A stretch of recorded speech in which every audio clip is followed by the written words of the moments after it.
When most people think of Babylon, they think the Code of Hammurabi, the Great Ishtar Gate, or the Hanging Gardens. But me? Well, I think of fat-tailed sheep.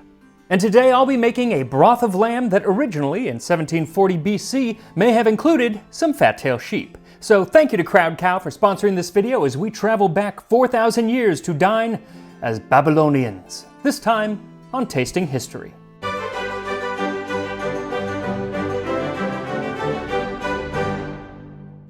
This recipe comes from the Yale Babylonian tablets and is usually translated as broth of lamb, though what we end up with is more of a stew than a broth, but close enough. Broth of lamb. Meat is used. You prepare water. You add fat. You add fine-grained salt, risnatu, onion, Persian shallot, and milk. You crush leek and garlic. Vague but succinct, which is the exact opposite of me, as I am specific yet long-winded. Also, thank you to Gojko Barjamovic, a Syriologist at Harvard University, for helping me with this video. His translations and insight into everything Babylon are invaluable. Now what's interesting is that Gojko is on the cutting edge of translating this language, and you'd kind of think that a topic like Babylon would be rather set in stone or wedged in clay, but it's not. The understanding of the language and the culture is constantly evolving, and there's still some debate about certain words. And one of those words is risnatu. Undoubtedly this is some sort of grain, probably barley, and a liquid that are put together to form cakes, but everything beyond that is kind of conjecture. What was the liquid? Should they be flavored? And how are they used in this recipe? Everything's a bit unknown, and so like so many ancient recipes, we're just going to have to be okay with knowing that whatever we do, we're almost undoubtedly wrong. That said, I made several versions, some that were more bread-like, some that I used full groats, which were very, very crumbly and didn't really work for this, and then the one that I'm going to do today is somewhere in between, but again, who knows. So for this recipe, what you'll need is 1 cup or 140 grams of barley flour, 1/3 cup or 75 milliliters of water, 1/4 cup or 60 milliliters of olive oil or melted ghee, a half teaspoon of salt. So that is for the risnatu. For the rest of the broth, you'll need 1 quart or 1 liter of hot water, a half cup or 100 grams of fat. Now the word used here specifically refers to animal fat, and it was probably the fat from a fat-tailed sheep. Unfortunately, in the US, it's very hard to get a hold of that fat, and if you can, it's usually really expensive. We found it, but you had to have it shipped in, and you couldn't order any less than 100 pounds. That was not gonna happen. So you can use any rendered sheep fat or tallow or lard. They're going to work as well, and they would have had them. 2 teaspoons of sea salt, 1 onion diced, 1/4 cup or 50 grams of chopped Persian shallot. So here's one that is also really hard to find, and you're going to be hard pressed to find a real substitute. It kind of tastes like a mild radish and nothing like a shallot, and then it leaves this garlic aftertaste, like minutes and minutes after you eat it. It's very odd and very good. But you can find dried Persian shallot online. That's what I'm using. So just take a handful, put it into water for about an hour, and you will have enough for your 1/4 cup. 2 cups or 475 milliliters sheep milk. You can also use cow or goat. A half cup of chopped leek, 4 to 5 cloves of garlic, and 1 pound or 450 grams of lamb cut into large bite-sized pieces. You can use any cut you want, but I am using lamb shank that came from our sponsor, Crowd Cow. Crowd Cow is a marketplace for high-quality meat and seafood. Grass-fed, pasture-raised, or wild-caught, their selection is top-notch and is wonderfully varied. From turkey and pork chops to Wagyu beef to harder-to-find meats like venison and boar. What I love is the connection that you get with the farm where the meat comes from. The award-winning lamb I'm using today comes from Cedar Park Grazing in Riddle, Oregon. And last night I made pan-seared scallops, which came from Bristol Seafood, a family-owned and operated company from Portland, Maine. They were soft and buttery and paired very well with my pasta Alfredo. The diet starts tomorrow, I promise.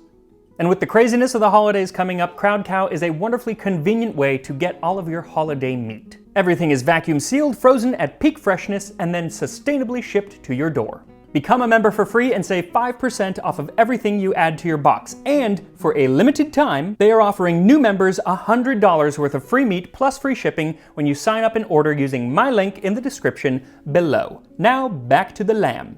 Actually, we have to make our risnatu first. So mix the barley flour and salt in a bowl and then add the water and the oil and mix. Once you have a ragged dough, form it into little cakes and set them on a baking sheet into the oven at 425 degrees Fahrenheit or 220 Celsius for about 25 minutes. Then turn off the oven, but leave them in there to dry. We want to get them nice and dry, not as dry as hardtack, but dry enough that they'll easily crumble. And that is what you're going to do next. You want to grind some up into almost like a flour, and then also leave a few larger pieces that we can use as croutons later on. Then for the stew, take your onion and saute it in a pan with just a little oil for about 7 minutes or until they're translucent. While they cook, take a large pot and melt a little bit of the fat in it, and then add the lamb and sprinkle a bit of salt in, and sear the lamb on all sides until it begins to brown. Then pour the hot water over the meat and add the rest of the salt and the rest of the fat.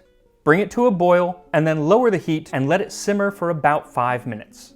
Then take the sautéed onion and add that to the pot, and the Persian shallot, the milk, and most of the risnatu crumbs, reserving just a few of the bigger pieces for later. Then let that simmer for about 20 minutes. While it simmers, put the garlic in a mortar and grind it into a paste, and then add the leek and mash them together. Then add that to the simmering stew. This is also the time that if you wanted a little bit more brothier, add a little bit more milk. You can also determine if you want to leave the top on or off, depending on how thick you want it. If you leave it off, it's going to get thicker. Either way, let it simmer for another 20 to 30 minutes or until the lamb is nice and tender. Now, I love a stew like this because you can take all of these different ingredients that have very specific flavors and they get together and make new flavors. As Kevin said about his chili, everybody is going to get to know each other in the pot. But as it turns out, in ancient Mesopotamia, not all of our ingredients got along so well. I feel like sheep get a bad rap, being portrayed as witless and easily led astray both today with the modern portmanteau sheeple and in the ancient world. Israel is a scattered sheep, the lions have driven him away. First the king of Assyria hath devoured him, and last this Nebuchadnezzar, king of Babylon, hath broken his bones. Poor Israel, but also poor sheep. But it is this meek demeanor and tendency to follow a herd that allowed sheep to become one of the first domesticated animals.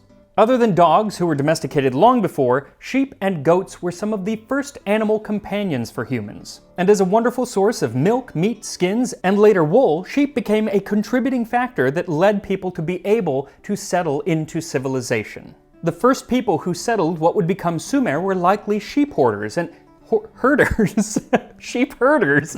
Sheep hoarders, that's a very, very different thing. Sheep herders, and they had over 200 words for the animal. Some of those words referred to a specific type of sheep with a rather rotund tail, today called a fat-tail sheep.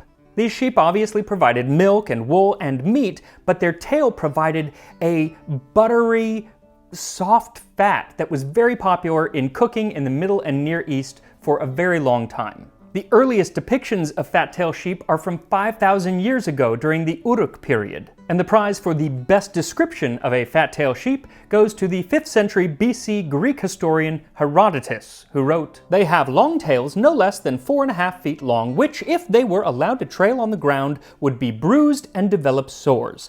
As it is, the shepherds have enough skill in carpentry to make little carts for their sheep's tail. The carts are placed under the tails, each sheep having one to himself, and the tails are then tied down upon them." Though most fat-tailed sheep did not have such a girthy tail as Herodotus described and could carry their own fat tail without the help of carpentry.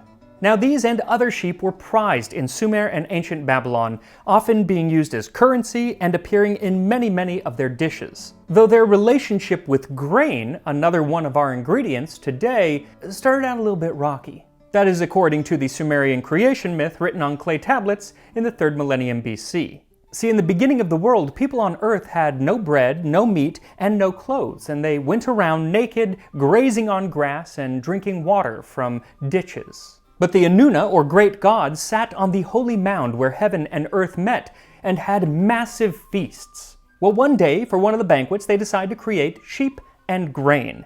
And after trying them, they realized, didn't really like them. So they gave them to the gods Enki and Enlil to take down to the humans on Earth. Well, the humans, being used to grass, loved them and treated them very well.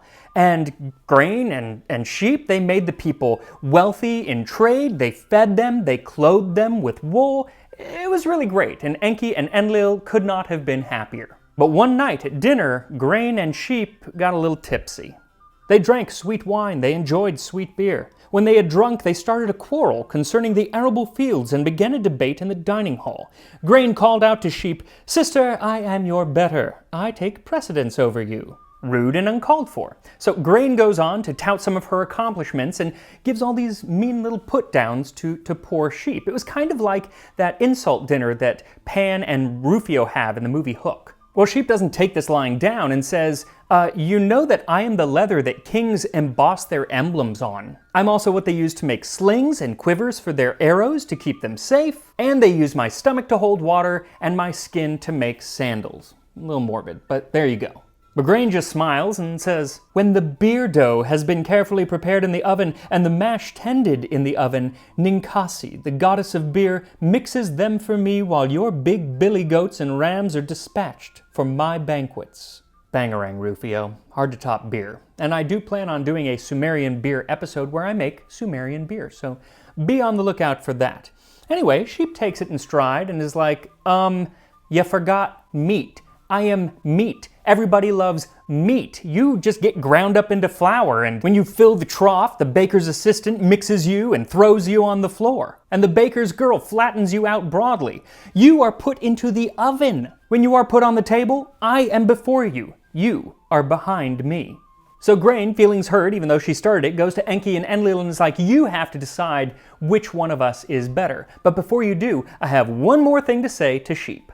When your meat is taken away by the people in the marketplace, and when your neck is wrapped with your very own leather, one man says to another, fill the container with grain for my you. Basically, without me, they ain't no you.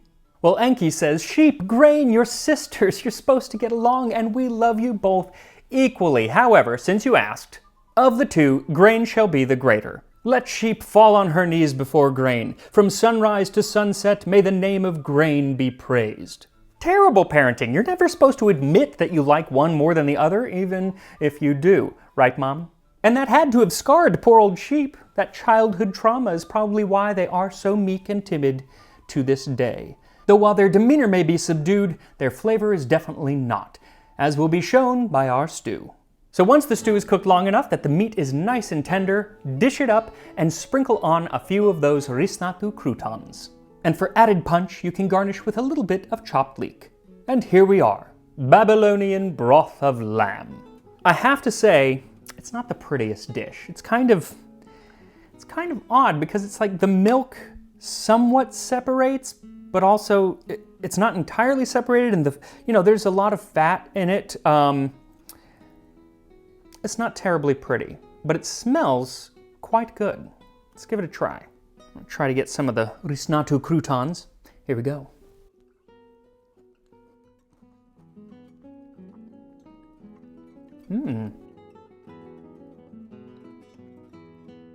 Very lamby. So obviously the lamb is nice and tender, but still has some chew to it. But the croutons really add something because everything else is quite soft, and those croutons add a little bit of crunch, some texture. And I love the Persian shallot. It really adds this, it's almost like if you added spice to it without adding spice. It really kind of creates this sharp zing to the flavor because everything else is rather subdued. Flavorful, but subdued. Nothing else really jumps out, but the Persian shallot definitely does. Now I do really like it, but the one thing I'll say is I'm curious what the fat tail sheep fat would have been like, because it is a little bit greasy, and it's supposed to be, but I'm curious what that type of fat would be like rather than what I ended up using. But I think there are so many possibilities with this dish, different things that you can change, the quantities, how long you cook it, the type of fat that you use, even the type of meat that you use. You don't have to use lamb, and I think that it's a really cool, it would be a cool thing to experiment with. So thank you again to Crowd Cow for sponsoring this episode. Link to sign up is in the description, and if you crave more Babylonian content, I'll put a link right here to the Tuhu episode that I did last year. And I will see you next time on Tasting History.